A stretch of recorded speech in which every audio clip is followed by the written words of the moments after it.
Production and distribution of City Club forums on IdeaStream Public Media are made possible by PNC and the United Black Fund of Greater Cleveland, Incorporated.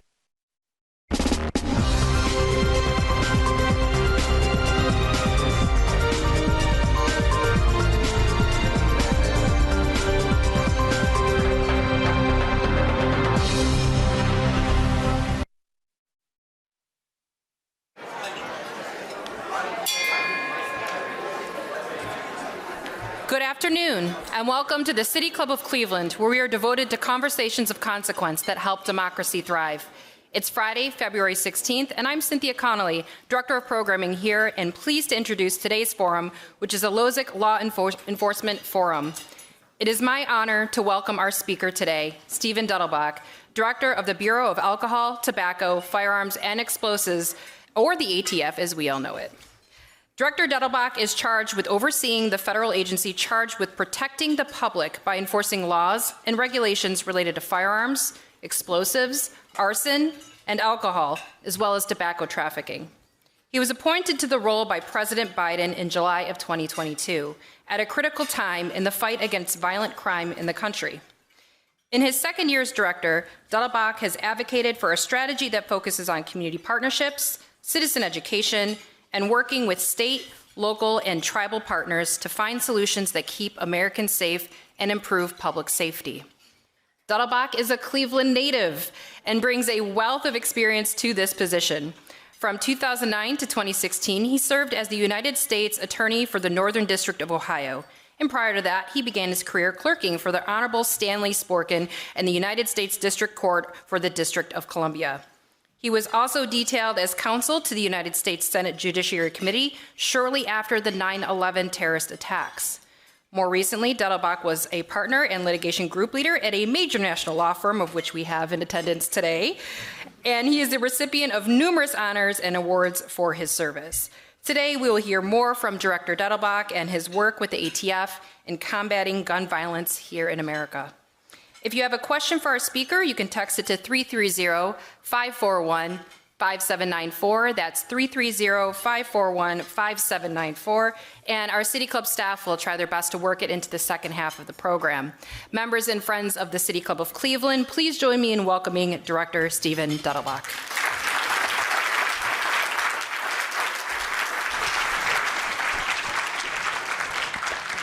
Thank you. Good afternoon. Good afternoon. Right.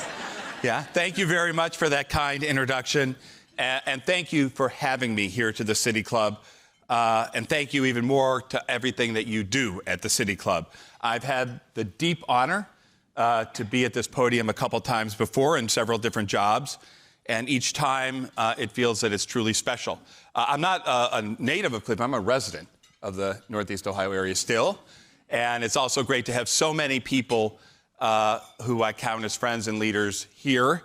I can't name you all. The one person I'm going to single out is my partner, my wife, Carol Bialostowski, who's here rooting me on, and then I'm sure after critiquing me, as she should. So this speech comes on the heels of yet another day, a very hard day, of senseless violence and tragedy in our country. And we are all thinking, and our hearts go out to our fellow Americans in Kansas City. ATF agents, of course, were there, as we are for almost every mass shooting in America, along with many of our partners.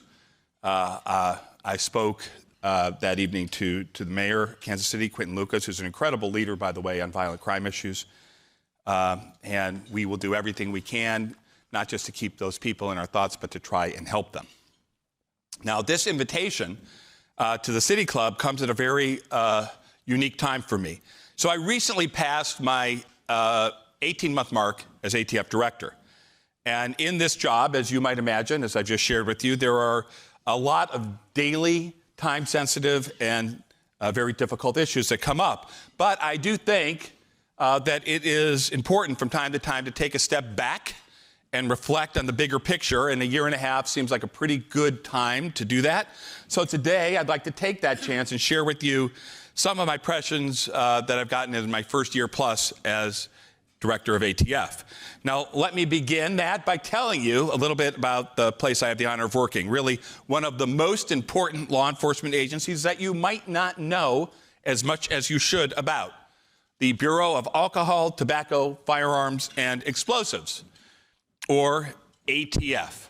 And by the way, unlike our Buckeyes, it is not the ATF. It's just ATF. ATF is an agency with a long history and a unique mission.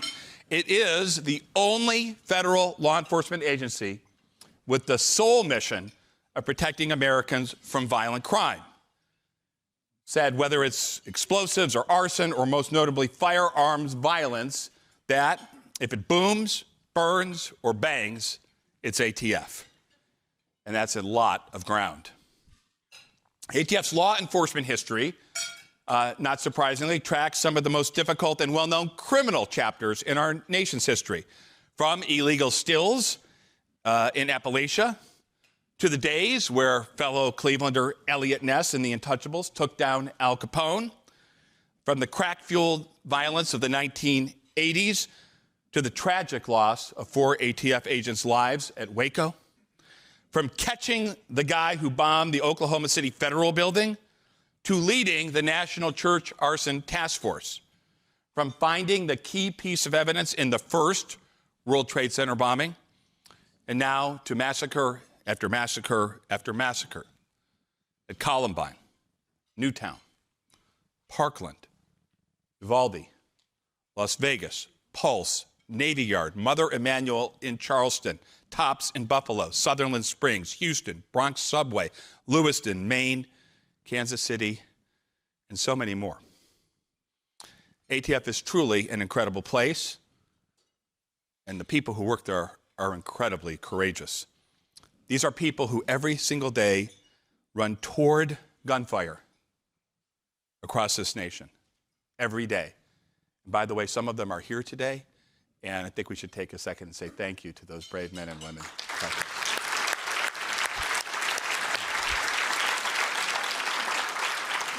Now, there is not a single day in America that goes without a significant incident of gun violence, and as you know, not one, but scores and scores of them.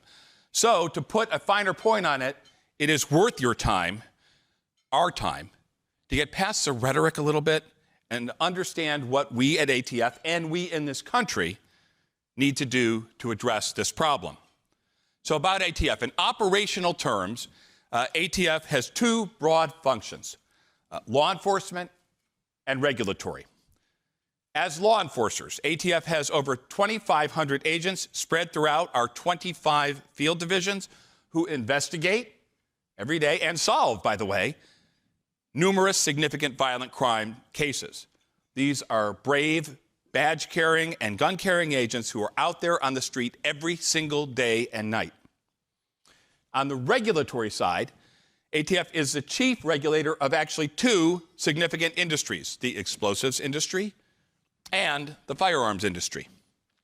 We conduct regulatory inspections, we write and implement rules, we work along with the industries to try and achieve compliance with the explosives and gun laws that Congress passes.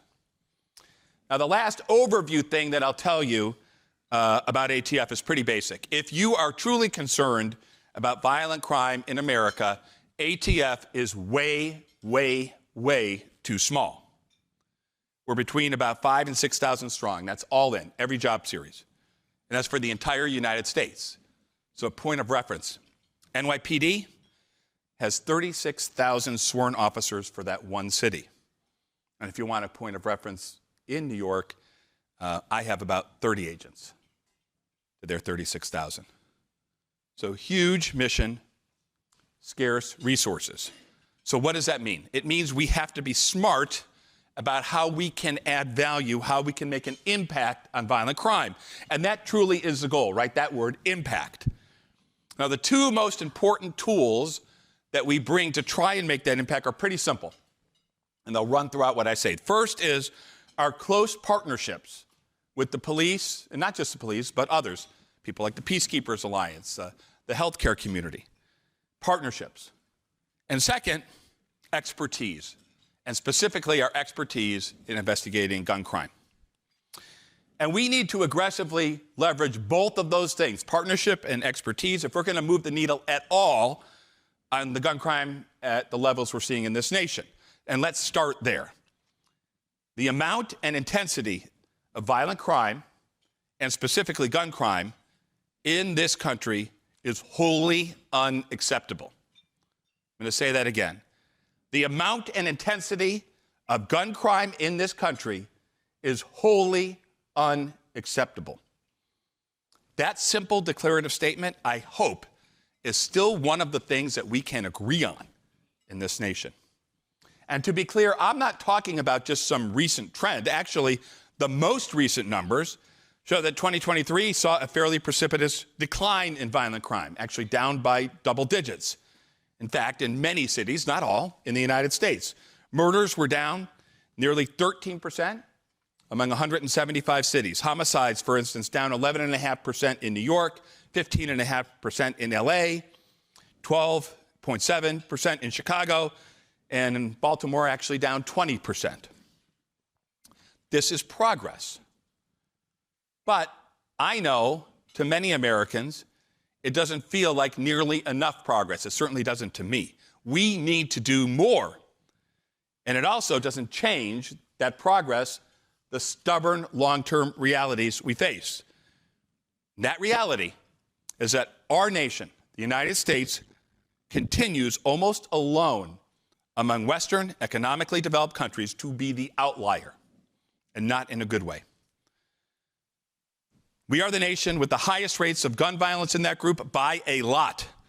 So, for instance, if you compare us with the United Kingdom, where our legal roots come from, we have about the same amount of gun deaths as they have in 1 year in Great Britain in 1 day here. And by the way, it's a good day. That would be a good day. Last year, even with this decline in homicides in this country, 43,042 people still died from gun violence in the United States. That's 118 people every single day. And another 36,336 were shot and survived, many with life-changing injuries. I know that Dr. Ed Barksdale is here. Can tell you about the work that we do in the healthcare world, and it is absolutely tragic what is going on. And let's take a second, speaking of a pediatrician, to talk about how this problem affects the people that we say we value the most. Right? That reflects on us, right? Our kids. Firearms violence is the leading cause of death for American children. Not cancer, not car crashes, guns. Our children.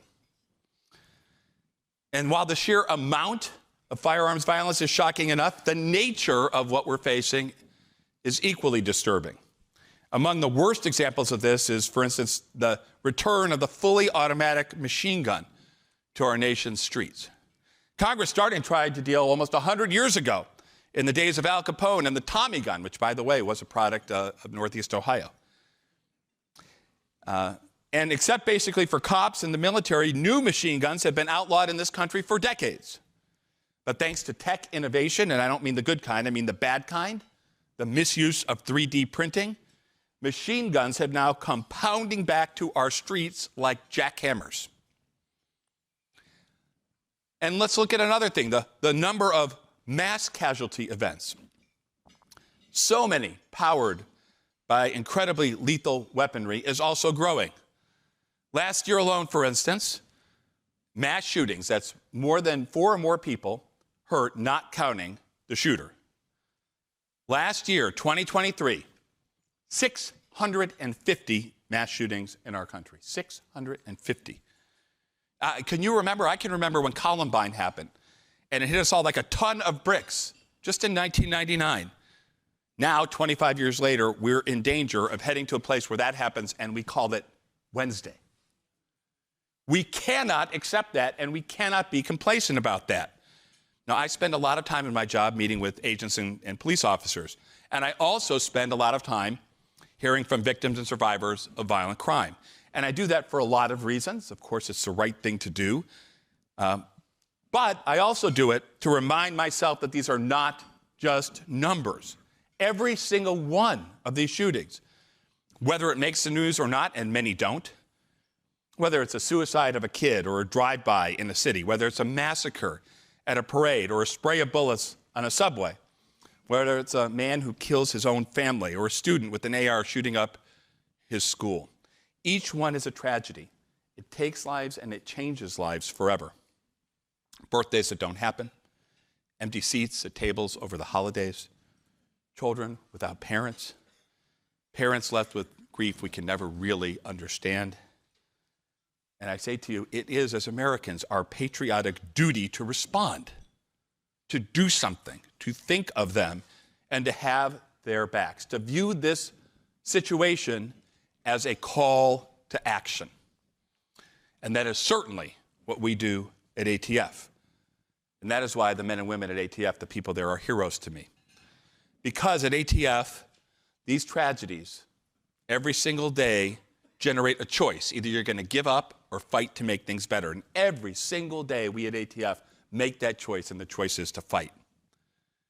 I want to spend a little bit of time talking about what we are doing in that fight, about our strategy to reduce violent crime. So let me say, any effective strategy to reduce gun crime in this country, I think, rests on two pillars. First, we have to identify the trigger pullers, the small group of shooters who are literally terrorizing our communities.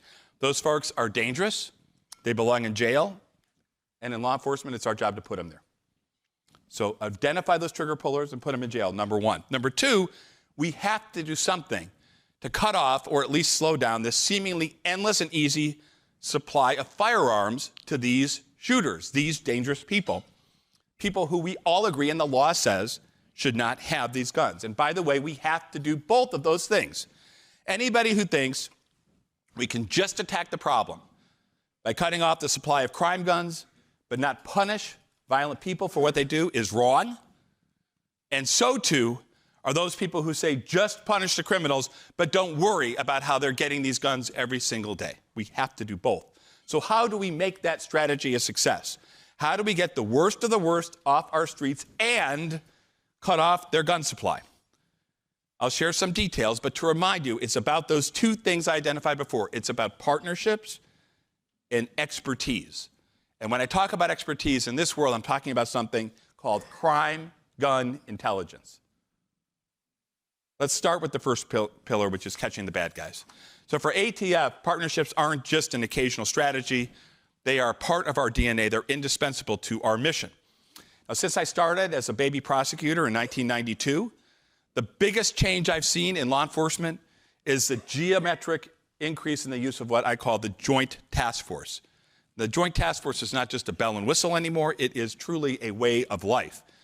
This means at ATF, agents working side by side in the same rooms with local police and other federal agents and even prosecutors, working the same cases, using the same computers, drinking the same stale coffee, complaining about the same crusty old boss. Right? That collaboration means more than just added bodies. It means more brains and more ideas and approaches, more expertise. And these days, as I said, one of ATF's many contributions is our crime gun intelligence, or CGI. All crime gun intelligence is, it's our ability these days to use technology to squeeze every last bit of evidence from a gun that is used in a crime. That means from the bullet that explodes out the front to the shell casing that is ejected out of the back, right? From the things on the outside of the firearm, the things on the inside of the firearm. ATF uses that crime gun intelligence to develop actionable leads from every crime gun. Give you some examples. There's tracing. If a gun is recovered in a criminal investigation, we have the serial number. ATF can trace that number to its first retail purchase. And in cases like the 4th of July massacre in Highland Park, Illinois, the Brooklyn subway shooting, it can be a crucial lead in real time given to police to catch the killer, hopefully before they kill again.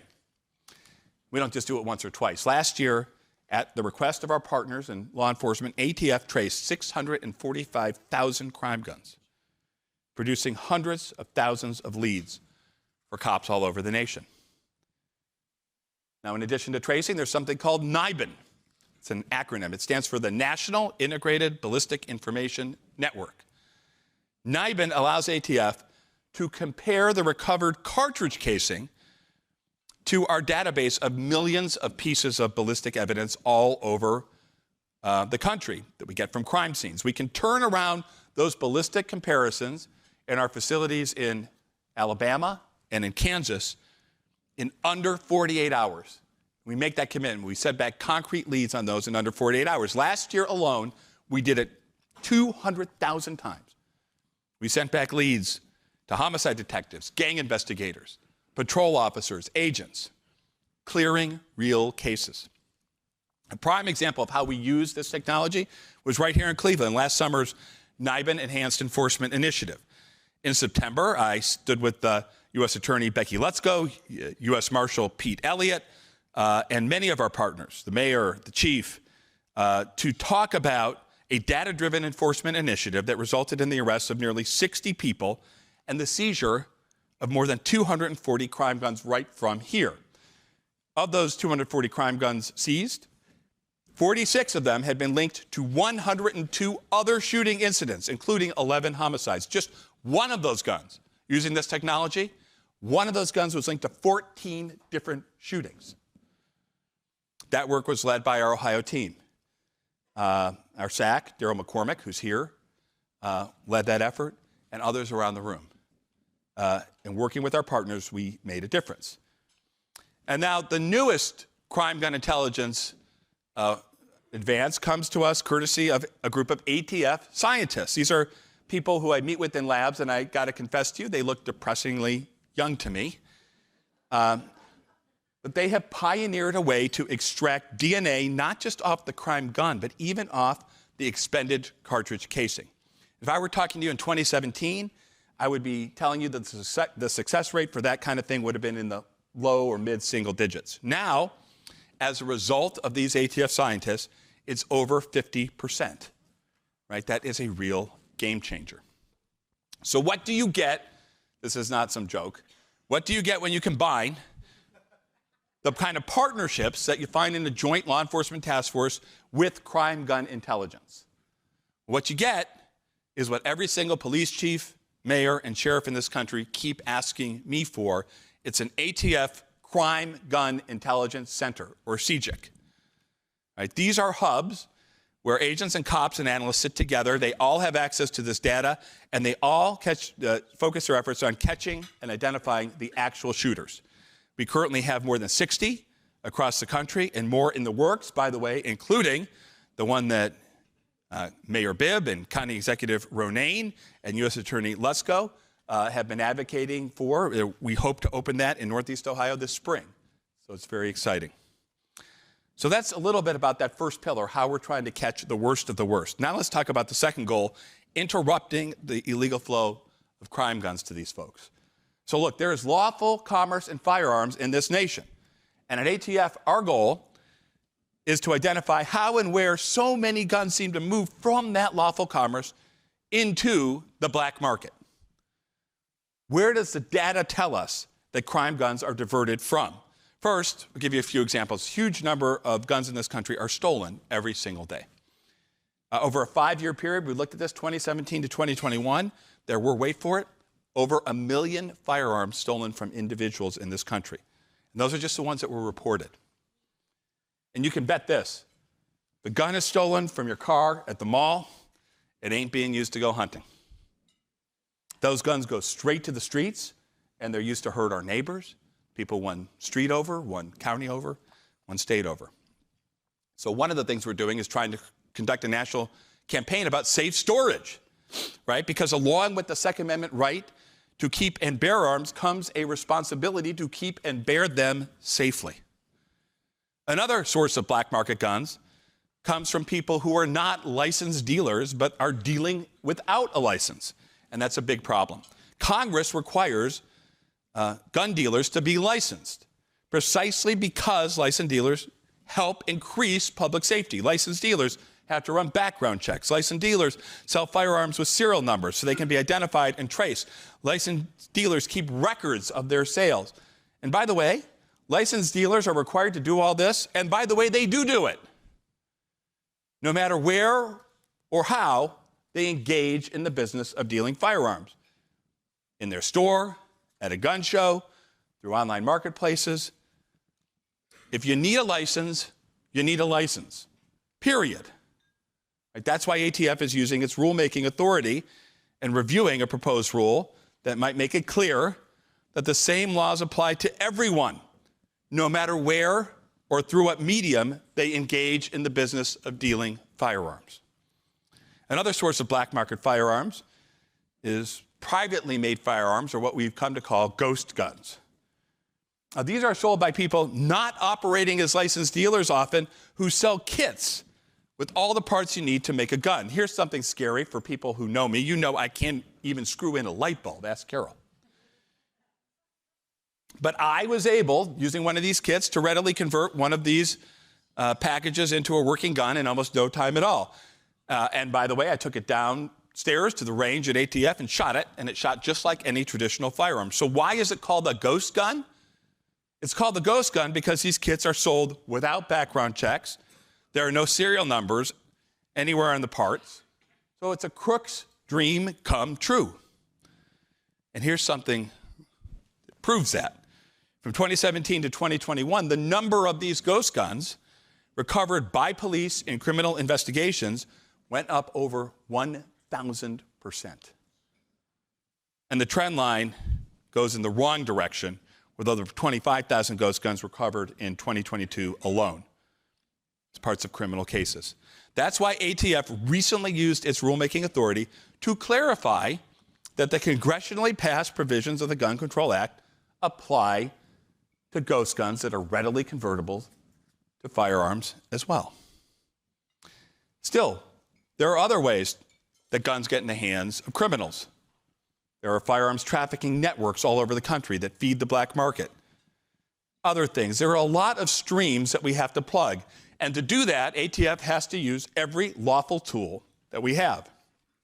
We do that. First of all, we bring thousands of criminal cases, including, by the way, just using the new tools that Congress passed in the Bipartisan Safer Communities Act, 300 cases just with those new tools.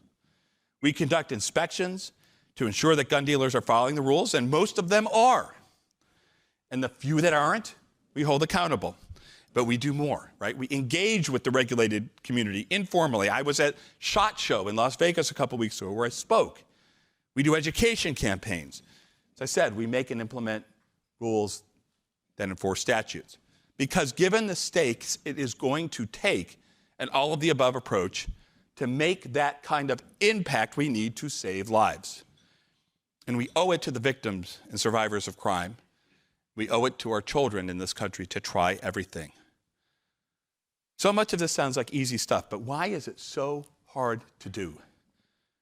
And after a year and a half in the job, I have to tell you, I think that our biggest challenge is just that. We cannot seem to do anything as a nation together on this issue, very rarely. And I don't mean law enforcement. Actually, law enforcement is working together better than ever to tackle this problem. I mean our country as a whole. My two reasons that I think we're kind of stuck in this place together. First, I think when it comes to gun crime, the temperature in this country is way, way, way too high on all sides. There is just so much mistrust that we can't get even the easy things done, the things of which we already have broad consensus, like universal background checks. And misinformation and misimpression feeds that distrust. People can and do have reasonable differences over the causes of gun violence. But we have to try and debate the issues and not attack each other's character. So on one side, the notion that some people say, law-abiding gun owners somehow support this violence makes no sense. Found it not to be true. But on the other hand, It also defies common sense to think that people's Second Amendment rights are in danger somehow, that anybody is going to take them away. Both legally and practically, the evidence shows that those rights have never been more secure in this country. Never. There are 400 million firearms in this country, more guns than people. In our almost 250-year history, it has likely never been easier for a law-abiding person to get all sorts of kinds of firearms. But we have to acknowledge that it's also never been easier for criminals to get them illegally. And that is a real problem and one that we cannot ignore and wish away. So people can and should debate what policy is best. But people who are trying to fearmonger, using what John Ashcroft once called the false phantoms of liberties lost, are simply not just incorrect, they are failing their fellow citizens and our common future. Now, the second thing that is, to me, preventing progress is sort of a basic lack of respect in a couple different ways. First, ironically, one thing that I think people have kind of lost respect for is the firearms themselves. Their power, their lethality, and the responsibility that has always come in our country with being a law-abiding gun owner. It used to be that everybody who grew up with firearms and around guns had a respect for that power and safety measures. Adages like, remember, treat every gun like it's loaded, or never give a gun to a stranger. They were a deep part of the culture of this country.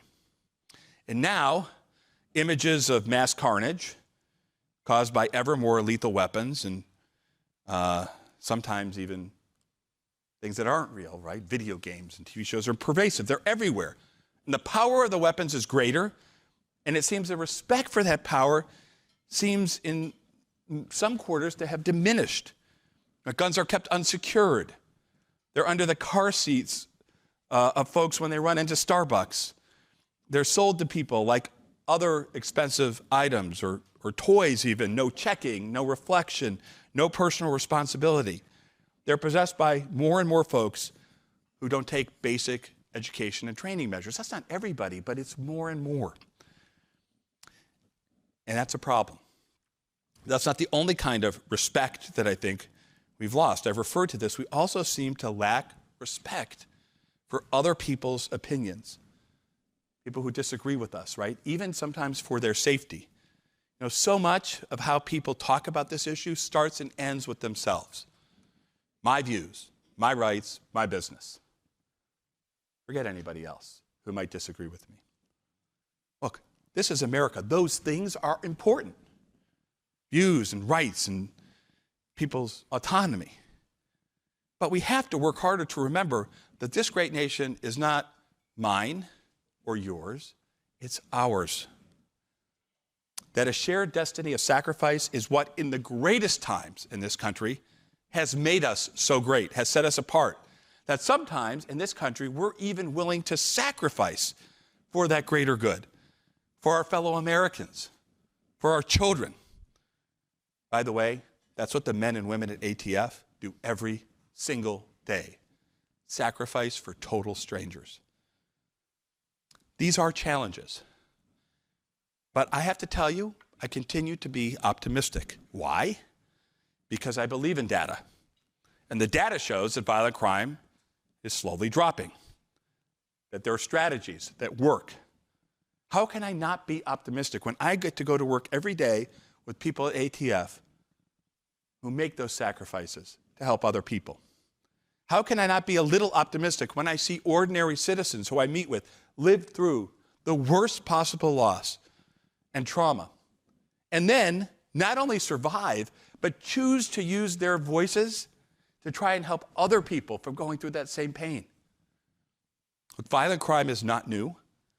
The difference that we're seeing is that with modern, accessible firearms technology in the marketplace, that the spontaneity and lethality of that violence is more challenging to combat than ever. But to paraphrase President Kennedy and President Biden, these problems are caused by humans, and they therefore can be resolved by humans. In this case, by Americans working together.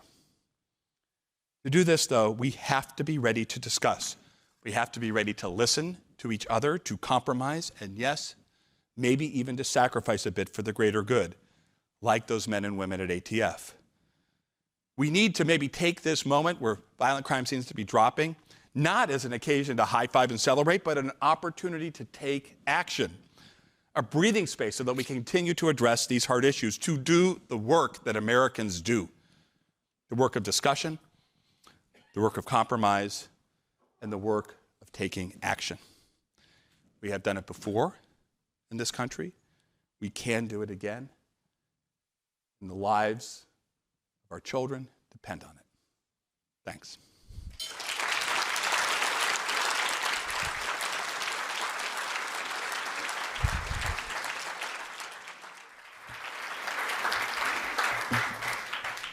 We are about to begin the audience Q&A. I'm Cynthia Connolly, Director of Programming here at the City Club. Today we are joined by Stephen Dettelbach, Director of the Bureau of Alcohol, Tobacco, Firearms and Explosives, learning about the Bureau's strategy to combat gun violence here in America. We welcome questions from everyone, City Club members, guests, students, and those joining via our live stream at cityclub.org or our live radio broadcast at 89.7 IdeaStream Public Media. If you'd like to text a question for our speaker, please text it to 330-541-5794. That's 330-541-5794. And our City Club staff will try our best to work it into the program. May we have our first question, please? Before we ask the first question, I'm going to take a prerogative here. I've been here 3 or 4 times. I've never gotten the chance to do this, so sorry. Here we go. All right. Okay, it's all in the wrist. Okay, go ahead. Good afternoon. We have a text question. Given the waning power of the NRA, is there new opportunity to find common ground on firearms legislation? Is there new language we can use, less about gun control and more about the right to be safe in public spaces? I don't think I focus on any one particular group. I think I shared my views. I think we have to bring the temperature down to get things done. And that doesn't mean that people aren't going to be passionate about this. I'm passionate about it, as you can tell. All the people are passionate about it. That's great. That's who we are as Americans. But in the end, we come together, right? We look at these problems and we do, maybe not everything, but we do what we can. And so I do think there is space to do that. I think that there is a majority of people. I think the Bipartisan Safer Communities Act passed, a year and a half ago, is a real sign that we can make some progress. We just need to take that and move that effort forward, right? There were plenty of Republicans and Democrats who came together over that piece of legislation that the president signed. And it's made a difference. Has it made all the difference? No. But there are, whether it's linguistics or just tone, the number one thing I would say is, when you disagree with somebody, start by listening to them and trying to understand what's driving their opinion, as opposed to assuming that you know what they're thinking about and accusing them of something. You just want to take away my guns. You don't care about people dying. That's not probably, that's not where people are coming from. But if we can hear what's really driving them, maybe we can come up with some solutions that do both, right? Protect people's rights and protect their public safety.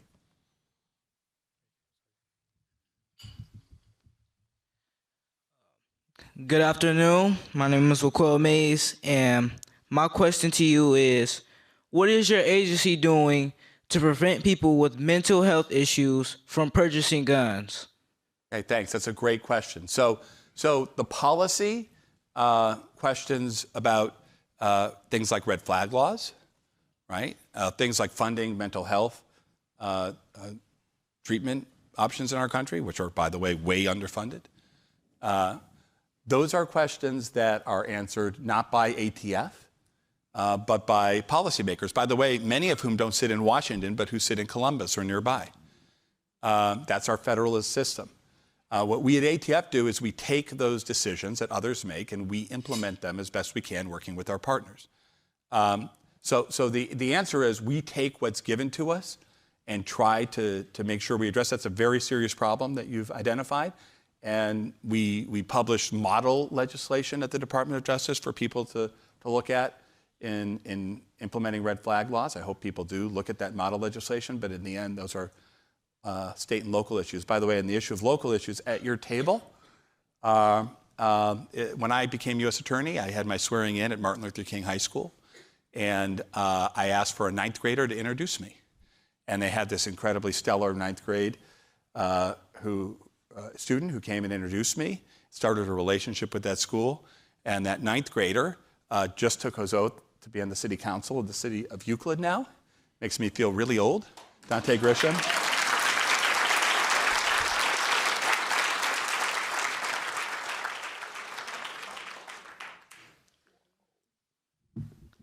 My name is Eliza Wills. I'm a senior at Wycliffe Upper School, and my question is, when it comes to lobbying on the floor of Congress, how do we go about getting politicians and lawmakers to do more than just send thoughts and prayers to the victims of school shootings and mass shootings after they happen, even though that they may lose funding to their campaigns if they do support laws and petitions that go to making laws that support more regulated gun laws? So thanks for that question. I have to say, in terms of the lobbying part of that question, again, I run a law enforcement agency now. And I leave that to the many people in this room with various different groups and various different views to engage in their protected First Amendment rights to petition, lawfully petition the policymakers of this country. But I think that your presence here and your willingness to raise your voices is important. But I would just say, return to the theme. In your local communities also, try to see if you can make those connections among people with maybe different perspectives on this.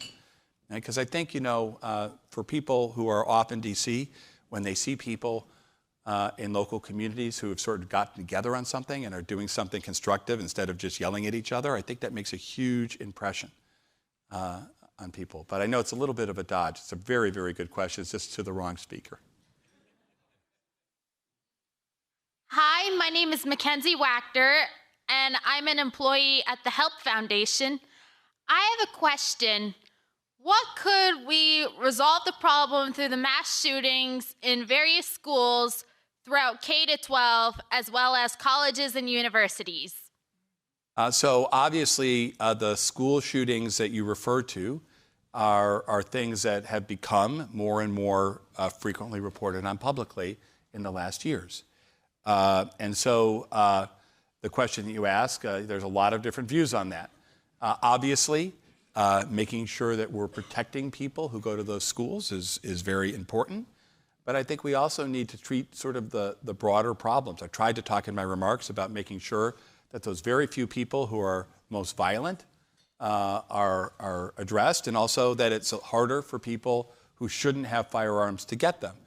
But there's been a couple questions about issues relating to mental wellness and health. I talked about the people in the health care community. I think in many ways, this is also a public health crisis, not just a public safety crisis. So making sure we fund and respect and empower those people to do that work, I think is very important. And at the local level, the most local level, we have the peacekeepers here, right? If you see something, say something, right? It's uncomfortable. People don't want to be invasive into other people's space. But that's what part of what being an American and a good neighbor, maybe a better neighbor, is about. When you see something that doesn't feel right, you go to somebody and you talk to them, whether it's a teacher or a counselor or a parent.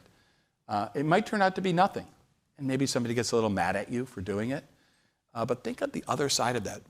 Think how people feel when they know something and they see something ahead of time and they figure, oh, I'm just not going to say anything. I don't want to get involved.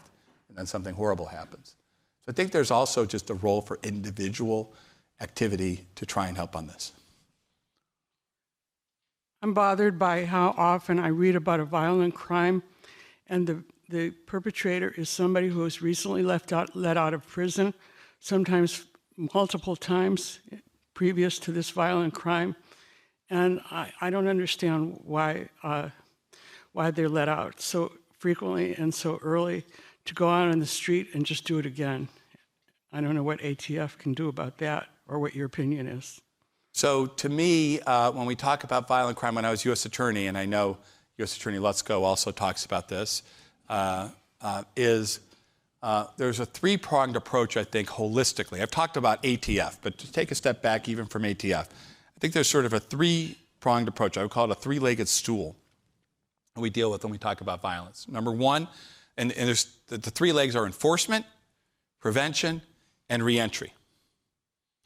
Right? By the way, I see U.S. Attorney Rendon here as well, and I know she talked a lot about this as well. And you can't ignore any of the three legs of the stool.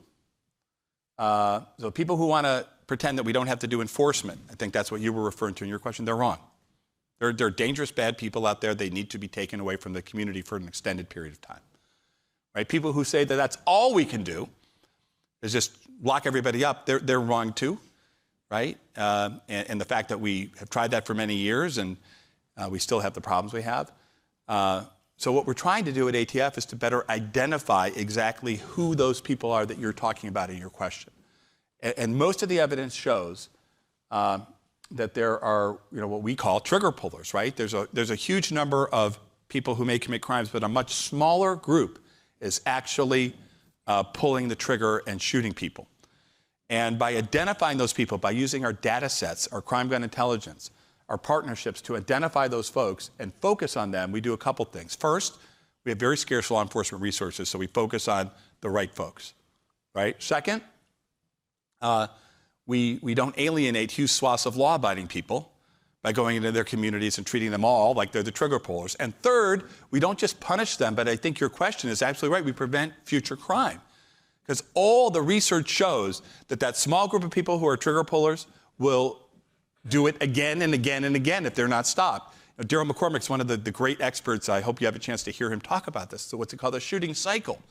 And there's research on how quickly the shooting cycle moves and the need to interrupt it. And we focus, I think people like Zach McCormick would tell you, we literally feel like we're in a race against the clock sometimes in these investigations where we know that X number of days, be it 50, 40 days, depending on what shooting it is, somebody's going to do this again.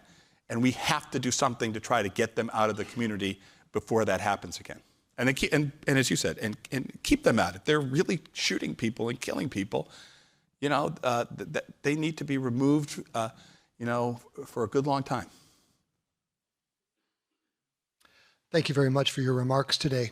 I don't know a lot about gun manufacturing, but my sense is, or my guess is, that gun manufacturers are eager to provide every possible gun that they can to the public. Is there anything that can be done by the ATF? Certainly there are things that can be done by Congress, but is there anything that can be done by the ATF,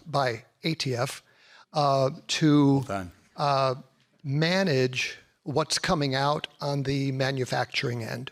Well, so the answer is only within the rules and laws that Congress provides, the statutes that Congress provides. The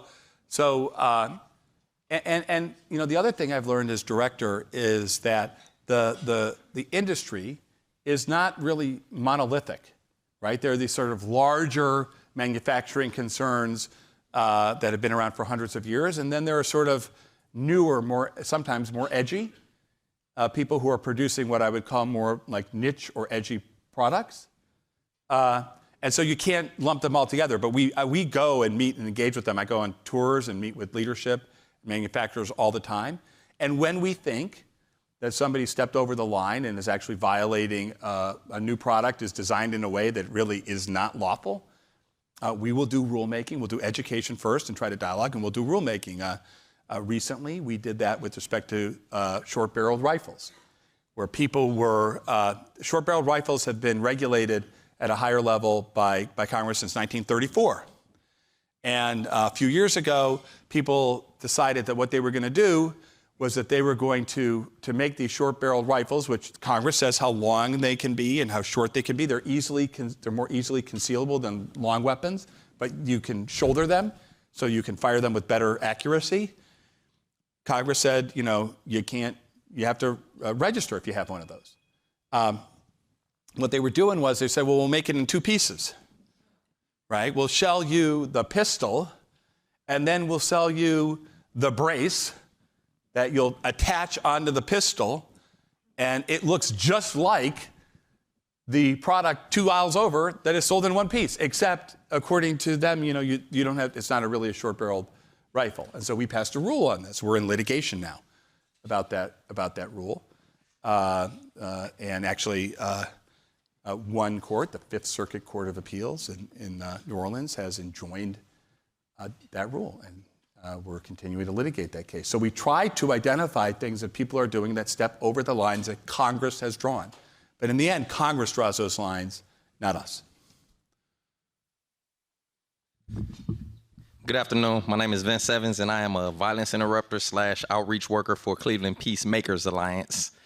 We don't like the term peacekeepers. Sorry, peacekeepers are guns. I think honestly, I might have watched a couple versions of a movie over the last weekend, so I do apologize. And okay. We have a long relationship with the Peacemakers Alliance, yes, so sir. I apologize for that. That's on me.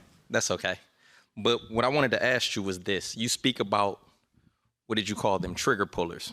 So what we do in the city, last year I believe we had 155 homicides, roughly.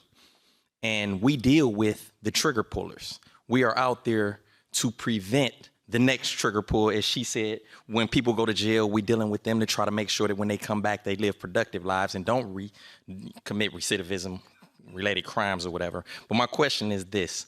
What advice do you have to us? Because these trigger pullers view themselves as, like you said, criminals and bad people, but we know that nothing is purely bad, that they have good in them. What advice do you have for us who are dealing with them every day? How can we convince them that they are not all bad, that they have good in them? Well, I think it's a very hard job. I think it's a very hard job, and of course, it needs to be said that every individual case, every individual person is different. You have to look at each person, each case on their own. My personal view is that there are certain actions that people take that are very hard to revoke. They're sort of irrevocable. When you shoot and kill another human being intentionally, and there's not self-defense or other extenuating circumstances, that's sort of a more than sort of, that's a real issue. And I don't know, number one, if you can get to that kind of a person, no matter you say, maybe down deep there is something that got them to that place, but once they cross that line, it's very hard. Very hard. You have a very hard job, a very hard challenge to do that. And from the law enforcement standpoint, those are individuals that's our job. We hold them accountable. Because there's that other person who's shot and gone, and they had rights too. And maybe, so to me, those are hard questions. To me, I think the most important thing we can do is try to get to people earlier, right? Before they've taken these irrevocable actions, when they're thinking about it. And, that's why, with violence interruption, I remember when I was U.S. Attorney, one of the things that the peacemakers did, which I thought was great, was, they established a presence in emergency rooms and Trauma One centers across this city. Back then it was Metro Health, now it's others also, right? Clinic and UH. To get that person who's in a moment of anger, right? And who's going to take the law into their own hands and do something that's irrevocable, and to be able to talk to them before it happens. I think these are tough questions, though. I don't pretend that I can tell you how to do your job better. You have a very, very hard job.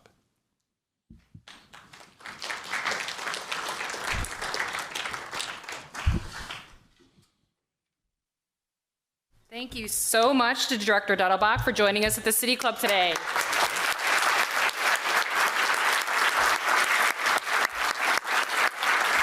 Forums like this one are made possible thanks to generous support from individuals like you. You can learn more about how to become a guardian of free speech at cityclub.org. Today's forum is the Lozic Law Enforcement Forum, made possible by a generous grant from the Catherine L. and Edward A. Lozic Foundation. Mr. Edward Lozic was born and raised in Cleveland and served as chairman of the board of Swagelok Company, based in Solon, Ohio. He was a philanthropist, leader, and staunch supporter of law enforcement. Mr. Lozig founded Crime Stoppers of Cuyahoga County after serving as Cuyahoga County Grand Jury Foreman in the early 1980s. We are grateful to the Lozig family for their continued support of the City Club. We would also like to welcome students from the BRIC program at Daniel E. Morgan Middle School and MC Squared STEM High School and Wycliffe High School. Thank you, students, for being here today. Also, once again, for your powerful questions. We would also like to welcome guests at the tables hosted by Macaulay & Company and Baker & Hostetler, LLP. Thank you all for being here today.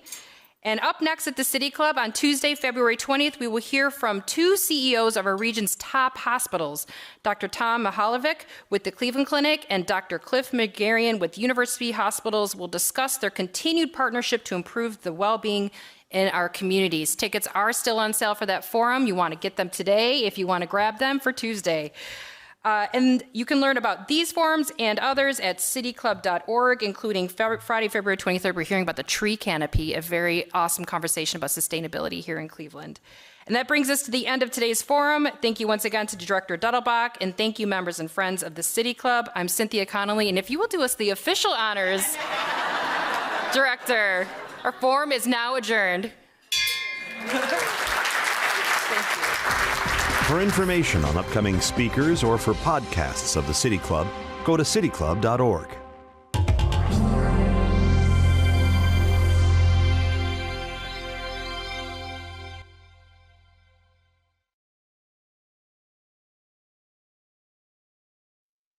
Production and distribution of City Club forums on IdeaStream Public Media are made possible by PNC and the United Black Fund of Greater Cleveland, Incorporated.